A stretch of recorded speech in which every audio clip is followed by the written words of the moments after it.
Welcome to our video on behind the scene of a transmission.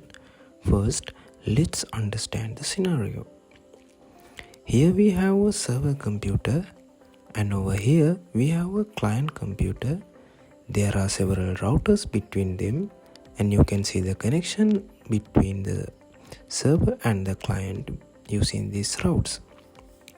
Now we have a beautiful image, the Mona Lisa, which we are going to send from our server to the client computer like this.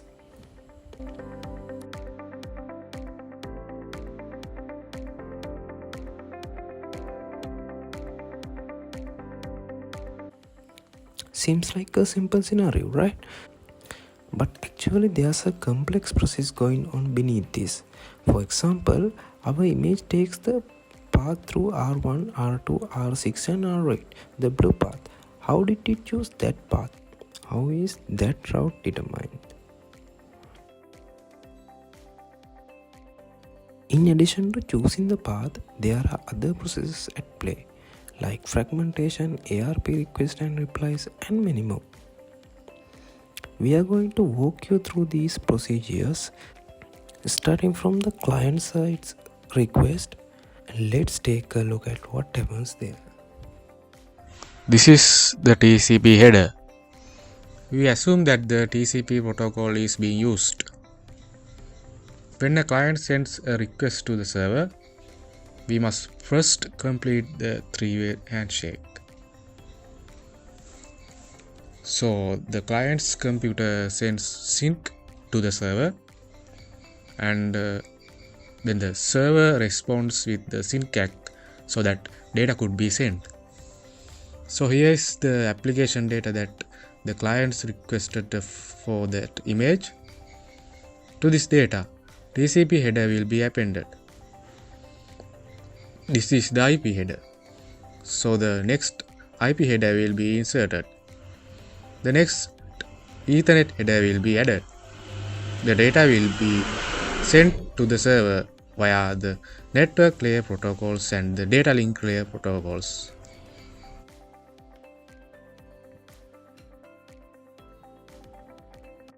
ARP is a protocol that we use to map IP address to a MAC address.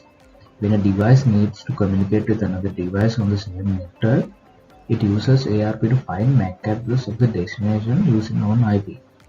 This ARP header has many fields: hardware type, hardware length, protocol length, operation. This operation is whether it is a request or reply, sender's MAC, sender's IP, target MAC, target IP. In our case, client has to request for the picture from server, but client can't directly get the server's MAC address because it is not in the same network. So client has to find MAC address of the router which is in the first start communication path. It is router 8. Then client send ARP request as broadcast.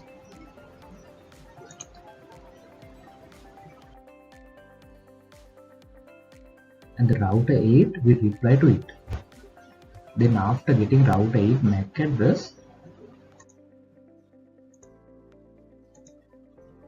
client sends the data with Ethernet frame. It happens like this.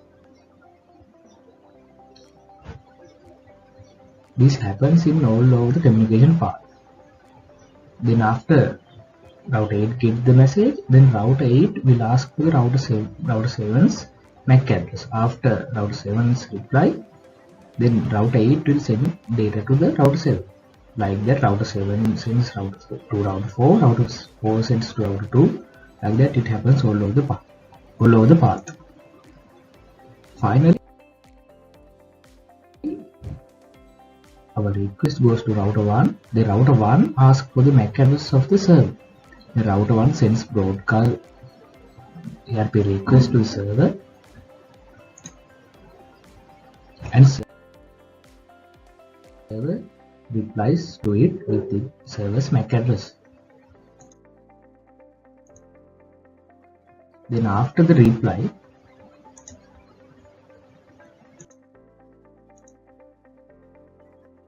router 1 sends the message for the picture to the server. Then like that it's happening all over the path, and finally the client request goes to the server. Now let's discuss how the server responds to the client's request. First, the server encapsulates the data and sends it through different layers. Let's consider our example of the Mona Lisa image, which is 1 kilobyte in size. Even though it's an image file, it ultimately represented as a binary data, ones and zeros. At the application layer, the binary file is encapsulated into an HTTP response header. After the data is encapsulated in the HTTP response, we refer to it as the payload or data. Next, the application data moves down to the transport layer. At this layer, several important details are added to the data, including the source port number and the destination port number, as well as the sequence number, acknowledgement number, header length, flags, and window size. These elements help manage the data transfer between the sender and the receiver. Once this encapsulation occurs at the transport layer, the data is no longer just called data. We now refer to it as a segment. After the transport layer encapsulates the segment, it moves on to the network layer. At this layer, several crucial pieces of information are added to the segment. These include IP version, IPv4 or IPv6, header length, type of service, total length, identification number for fragmentation, flags for fragmentation, fragmentation offset, time to live also known as TTL, and the protocol field. The most critical information added at this stage is the source IP address and destination IP address, which allow the data to route it across different networks. Once the encapsulation occurs, the data no longer called as a segment, but an IP packet or simply a packet. Once the packet is encapsulated at the network layer, it moves down to the data link layer. At this layer, additional information is added to the packet, and we now refer to it as Ethernet header. This includes fields like the preamble used for synchronization, the destination MAC address, the source MAC address, the type indicating the type of the payload such as IPv4, and the frame check sequence also known as FCS used for error detection. After this encapsulation takes place, we now call the data as a frame. You might be still wondering, just like Mona Lisa, what is happening at the physical layer? At the physical layer, the frame is converted into a bit stream, which is simply a sequence of ones and zeros. We now call this data as bits. Once the data is in the bit stream form, it can be converted into a physical signal based on the medium being used for the transmission. These signals are then sent across the network. So the server transmits the bits to the router R1, and from there the data continues its journey through the network. First, we can see picture in the server.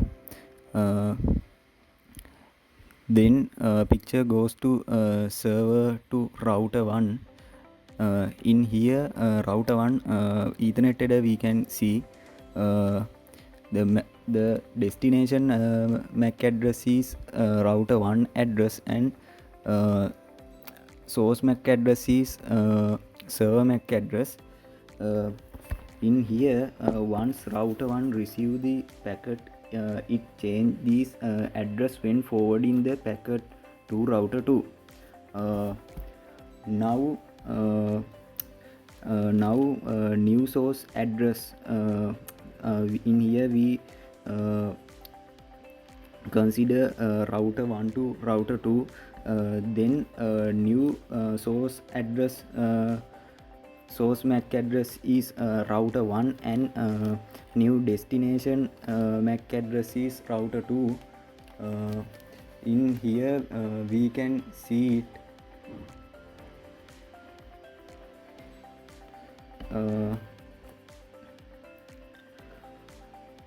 After coming the packet, it mean for it router 2 removes the Ethernet frame, then IP packet inside remaining intact. Now this data packet routing, router 2 looks at the IP packet, then router 2 checks the destination IP address in the IP header to see where the packet is supposed to go. The IP address do not change as the packet pass through the routers, so the destination IP address is still the IP address of the final client, not the router 2, and the source IP address is the IP address of the original sender, that means server. Now data packet must be sent to the router 6. This is based on the routing table. Now data packet go to next hop. You can see it here.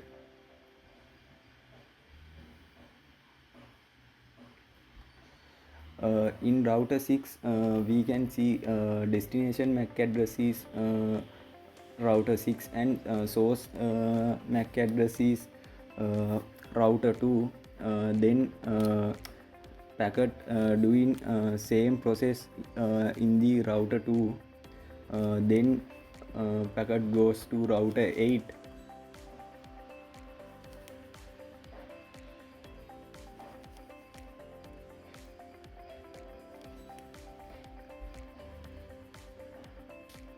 Finally packet come to the client, then we can see the packet in the client side. And that's how the Mona Lisa gracefully flows through the network, transformed into bits, making her way from the server to the client, one layer at a time. That's the end of our video. Thanks for watching.